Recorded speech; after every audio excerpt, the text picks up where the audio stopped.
Wayne, thank you so much for taking the time to join us today. It's always great to see you, and we're glad you were able to come. It's my pleasure to be here, Glenn. Sure. So I've been following your work and reporting on your work for quite a long time and have been a vocal admirer of what you're doing, even though on a personal level, as I've told you before, I wish you didn't subject yourself to quite as much jail time as you do, but we'll get to that in a second. And when I first began reporting on you, I know you moved on since then, and we're going to talk about that too, but you are with the animal rights group, activist group called Direct Action Everywhere, DXE. What was the general idea and the ideology behind that group? Glenn, starting in 2010, there were these laws called Ag laws passed across the country that made it a crime to merely take photographs inside factory farms, even for employees. And so a lot of the traditional nonprofit groups were just leaving states where these laws were being passed. And we felt like the public had a right to know what was happening inside these factory farms. So we started DXE with the idea that we needed to show the world what's actually unfolding in factory farms and slaughterhouses and try to give help to animals who are being criminally abused. I think the concept of ag laws, maybe people have heard the term before, but it's such a profound violation of basic free speech and press freedoms. And in fact, many courts have ultimately ruled that to be the case, that I think it's kind of shocking to people when they hear what ag laws really said. It's shocking to learn that that was allowed in the United States. So talk a little bit more about exactly what ag laws are and were and what they were designed to accomplish. The ag laws come in a lot of different varieties, but the general thrust of all of these varieties is they criminalize the act of publicizing animal cruelty inside a place of institutionalized animal abuse. So, for example, my friend Amy Meyer was standing on a public street and saw that there was a cow being dragged around by a forklift at a slaughterhouse in Utah, which is not just cruel to the animal, it's actually a threat to public health, because if you have diseased animals being dragged in the slaughterhouse, that's not good for the human consumer. And all she did was pull out her camera and start videotaping what she was seeing from a public sidewalk, and she was charged under the Utah Ag law. So as you said, these are constitutionally fraught, but it hasn't stopped the industry from passing them in states across the nation. And unfortunately, both Democratic and Republican elected officials have been pretty supportive of that. And our goal was to go into the states where these ag laws are being passed, challenge them, and face criminal charges if we had to. Yeah, you know, it's interesting. I mean, as somebody who has covered the war on terror for a long time and just general endless war, one of the things that governments need to do to keep a population, if not supportive of, at least tolerant of, very severe forms of barbarism and violence is hide the results of that policy. So you barely ever see or hear from victims of American wars. It's kind of invisible and it's abstract. And that is what the agricultural industry has done as well. They don't want people knowing the reality of what's taking place inside these industrialized factory farms. And so they've used their control over state legislatures in order to make it illegal for people to show them. And so one of the tactics that you have worked on for a long time is something called open rescue, which is really designed to combat the secrecy surrounding these laws. I've seen you do it before. I've reported on actions where you've done it. Talk about what open rescue is and what it's intended to accomplish. The idea behind open rescue is that if people actually saw what was happening inside these factory farms and slaughterhouses, they'd want to do the common sense thing, which is just help the animals who are suffering. So, for example, in egg farms, it is commonly the case that 10, 15, 20% of animals are dying every single year because of the close confinement in these facilities. You have a 3-pound animal who's shoved into a shed with 200,000 other animals, each of whom is given about 1 square foot of space. 1 square foot of space. So living your entire life on a sheet of paper. And inevitably, you're going to have not just hundreds, not just thousands, but tens of thousands of animals trampling each other, getting sick, and sometimes even eating each other alive. And this is often a straight up violation of law. So in California, that sort of intensive confinement in theory was banned by California voters. 8 million voters said, we don't want animals confined in this way. This is cruel. It's disgusting. It should be a crime. And so what we've done is we've gone into these places where we know, based on whistleblower accounts, based on sometimes the government's own inspection records, that these laws are being broken. We disclose everything about what we're doing openly. and we try to give help to the animals. And over the last few years, we've rescued hundreds of animals from conditions like this, pointing out the violations of law being committed by the industry. But unfortunately, in many states, instead of holding some of these corporations accountable and even looking at our evidence, which has been supported by law professors, former prosecutors who've all said their findings are accurate, what's happening here is a violation of law. The government has come after us. And I'm actually lucky to be here because I just a few weeks ago sitting in Sonoma County Jail as a result of one of these open rescues where we took a sick chicken to the vet. So one of the things that's striking in everything you just said is that, and again, I've reported on and have seen open rescues carried out by you and your group, and it doesn't involve violence. It doesn't involve placing bombs at factory farms. It doesn't involve attacking physically the people who work there, security guards. It really is a non-violent, a peaceful way of protesting to sort of rescue 2 out of thousands of small pigs who are close to death or birds are close to death to show people the reality of these animals. And yet you have often faced and continue to face the very real prospect of being prosecuted under felony laws. There are even ways to call animal rights activists who don't use violence terrorists. You currently have a pending case and have had them pretty much ever since I've known you. And before we get into the specifics of the legalisms, what I'd like to ask you is, why is this cause sufficiently important to you that you are continuously willing to risk your own liberty and constantly involved in fights against the government in order to pursue this cause? I think it's a combination of two things. One is, obviously there's always a personal element. And like a lot of Americans, my dog growing up was my best friend. And I had an early childhood experience where I saw a dog being killed for food in China. The dog looked exactly like my dog back at home, and it opened my eyes to the fact that there are animals just like the dogs and cats we live at home, suffering not just violence, but brutal torture for years before they're killed. But the second thing is, I just think there's an incredible opportunity. When Americans actually see what's happening inside these factory farms and slaughterhouses, repeatedly, it's been proven time and time again, they want change. When the confinement of animals went to voters in California in 2008 for the first time, there were more voters, 8.1 million California voters who voted to free animals from these cages than had voted for any ballot initiative in California history. The big problem is the industry has enormous influence. Even in states like California, which is a democratic state, these laws are very rarely enforced. And when you point out they're not being enforced, when you point out that animals are trapped in a cage and cannibalized, too often the government, at the behest of the industry, goes after the people blowing the whistle instead of the people who are actually committing the crimes.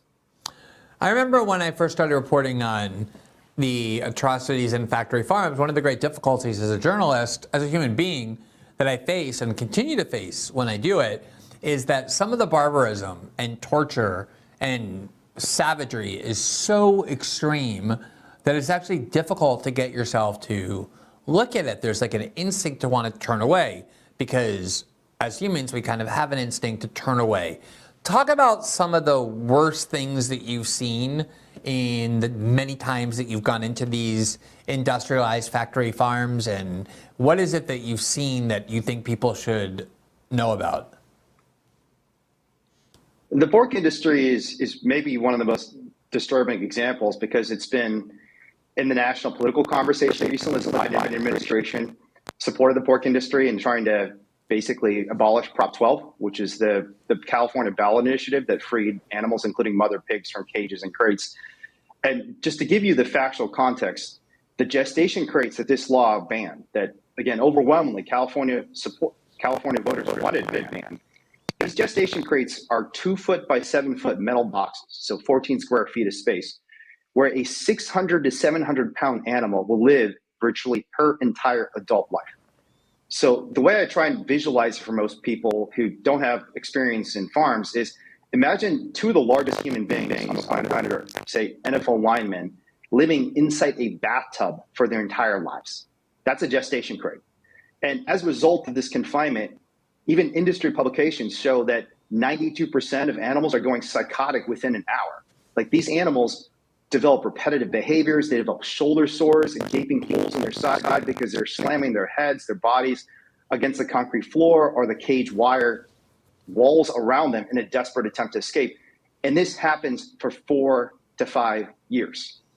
there's no one who can see an animal living in what seems like essentially a metal tomb who is not aghast about this abuse. The problem, as you put it, is that most people kind of don't even want to look at it because it's so nightmarish. It feels like it has to come from a horror movie. And when you realize it's not a horror movie, this is actually happening in a factory farm that's just a couple hours away, it's hard to believe and it's hard to tolerate. The thing you mentioned earlier is dogs being kind of the gateway into your broader animal activism, I think is so important because if you look at how people respond to abuse of dogs, if someone, there's a video on the internet of somebody kicking a dog or somebody punching a dog, the indignation is through the roof. I mean, the internet will want that person, hung at high noon, if not worse. And yet you have all these animals who are subject to abuse far worse than that. And a lot of times I think people assume, well, those aren't quite like dogs, so there's no reason why I should care as much. Talk a little bit about the capacity of, say, an animal like a pig to have sentience or intelligence or emotional sophistication or how social they are in order to kind of explain why it's not actually any better when, say, pigs or cows are subjected to abuse far worse than dogs. Pigs are a great example because there have been a lot of fascinating experiments recently showing that pigs are not only more intelligent than a dog, but significantly smarter than a human child. So, for example, Purdue University did this experiment recently where they taught pigs to play a video game, kind of like Pong, where they had to move a joystick around with their snout. And they would get a treat, a little reward for doing this. But one of the fascinating things about this study was that even after the pigs stopped getting treats for playing the game, the scientists found the pigs still wanted to play. They were just getting stimulation and enjoyment from playing this video game in the same way that you or I would. And this is something that a 3-year-old child can't do. But it's not just pigs, even chickens, which are probably the most abused farm animal on the face of planet Earth. There was a recent publication in Science magazine showing that chickens had passed the mirror test of self-awareness, so they can look in a mirror and recognize, hey, that's me. And this is something that dogs and cats actually can't do. Dogs and cats, many of us probably had hilarious experiences where dogs looking in the mirror and thinking there's another dog in the mirror. Well, a chicken is smart enough to figure that out, yet we subject literally billions of chickens to confinement that is so intense that they never get to step outside, they never see the sky, they can barely even spread their wings without touching the side of an enclosure to a cage or another animal. And so when you start realizing that these are living beings that are sentient, that are intelligent, and have compassion and love, they want to be around the people they like, the people they love, their families, just like us, just like a dog or a cat, you start realizing, as you put it, Glenn, that what's happening in factory farms is an atrocity. Wayne, the first story I ever reported on involving your group was a case where you had rescued 2 little baby pigs from a Smithfield facility that has billions of pigs, and these 2 little pigs were baby pigs very close to death. They would have almost certainly died had you not rescued them. And so their market value was 0, maybe their market value was $30, and yet you ended up being charged with felonies and threatened with felonies. And I think one of the things, politically speaking, that has happened over the last several years is that a lot of people on the populist right and on the populist left have come to understand that our government and our legislatures are corrupted because the same special interests and corporations fund both parties and can control the laws that get passed. But they've also come to understand that law enforcement agencies are often weaponized and abused, the FBI, Homeland Security, the Justice Department, state police forces, in order to attack and demonize and destroy any kind of political dissent. This is something that I think people are becoming more and more aware of. And yet, one of the things that I think sometimes gets overlooked, people are aware that groups that say are right-wing extremist or anti-government activist or people involved in activism around abortion are often considered to be terrorists by Homeland Security or by this U.S. security state. But one of the biggest examples of people who have had the law brought down on them in the harshest ways are animal rights activists, where you get charged with felonies or even possible terrorism charges, even though you're not using anything remotely approaching violence, such as in the case that I just described, where you invaded a factory farm. That's true, but you also then only rescued 2 little small baby pigs and did no other damage. Talk about the legal frameworks that have arisen that have allowed animal rights activists to be subjected to some of the heaviest and gravest types of prosecution and punishment that the law provides.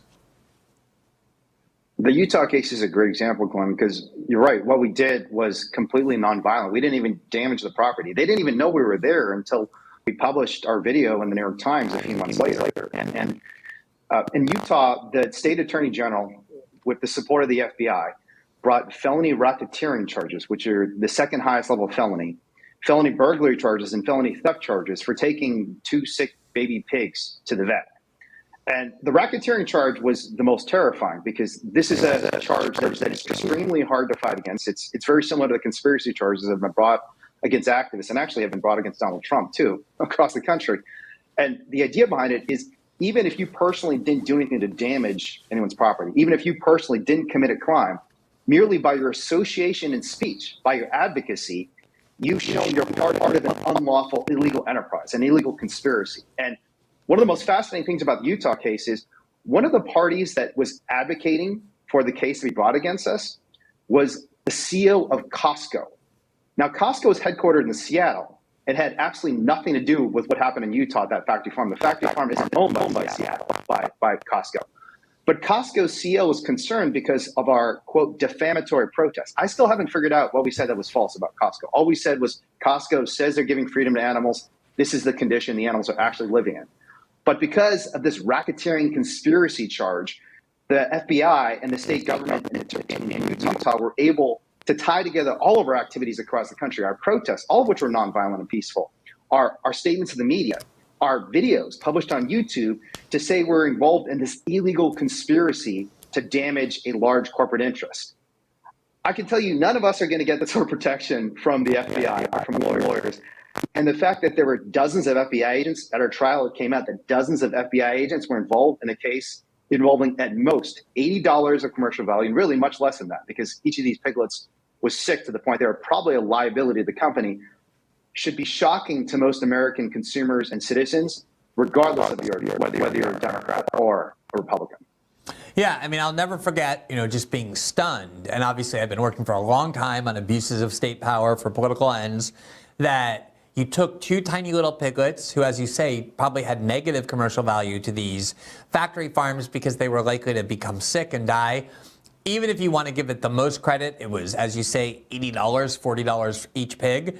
And yet they dispatched the FBI to do searches and seizures at farms where they had suspected these pigs were, and the FBI agents had to come and snip off parts of the ears of these pigs to get DNA samples to try and prove that these were the pigs that you had actually taken, a grand total of 2, and to watch the FBI deployed on behalf of an industry that obviously has no concern about the commercial damage you're doing, except to the extent that you're reporting in your activism is exposing their abuses, was really stunning in terms of how much law enforcement has been commandeered by these corporations. Thanks for watching this clip from System Update, our live show that airs every Monday through Friday at 7 p.m. Eastern, exclusively on Rumble. You can catch the full nightly shows live or view the backlog of episodes for free on our Rumble page.